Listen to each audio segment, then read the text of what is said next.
My name is Reverend Darlene Franklin. I am the senior pastor of Agape Spirit Life Ministries in the city of Detroit. The lighting of the candles and remembering the names is what I enjoyed most about the Candlelight Vigil. At the end, where everybody gathered together and moved in real close under the tent, and we shared our light. We embraced each other and we remembered while we were there, and remembering those who have passed on with HIV and AIDS, and those who have passed on with cancer and who are living with HIV and AIDS and cancer, that we are a community and that our individual lights brought together collectively, we can do a lot of work in this community. The purpose of bringing the faith service to life during Hotter Than July is because I believe as a pastor that everything starts with faith, and that the church and the LGBT community needs to be at the table of everything that we do. And so I was very adamant about a worship service being a part of Hotter Than July. Every other Pride that I know has a worship service during its Pride activities, and it was more than time, overtime, for us to have one as well.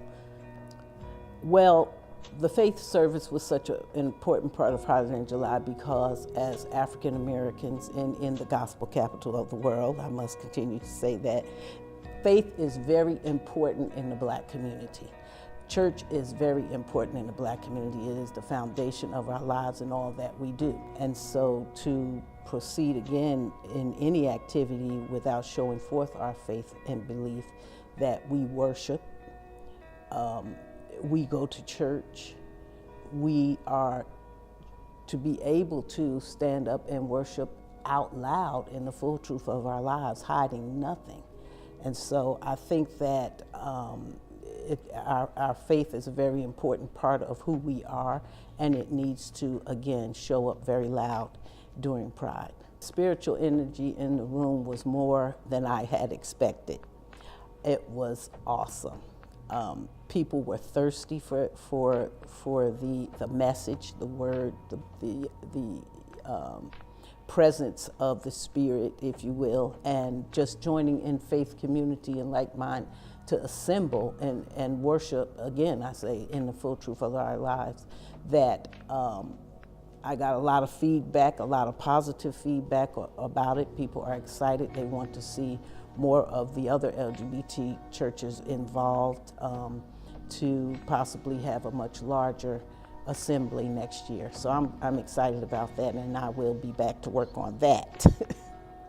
Well, we had the dynamic Full Truth Disciples, which was the choir from under the direction of Pastor Ronchelle Andrus of Full Truth Ministries, and Reverend Dr. Derek Tenniel from Atlanta, Georgia, spoke the message on that day. So it was truly enlightening and spirited in the room. After the faith service was over, I was very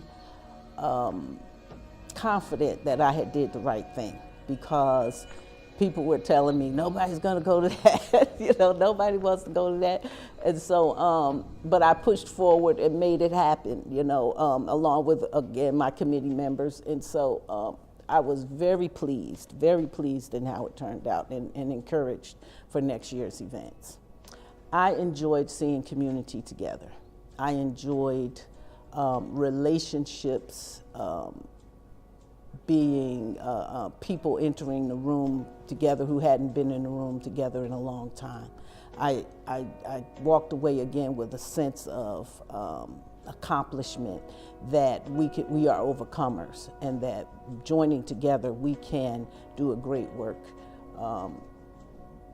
Again, with our faith services being fundamental, and the groundwork being just the strong point of the central point of what Pride is all about.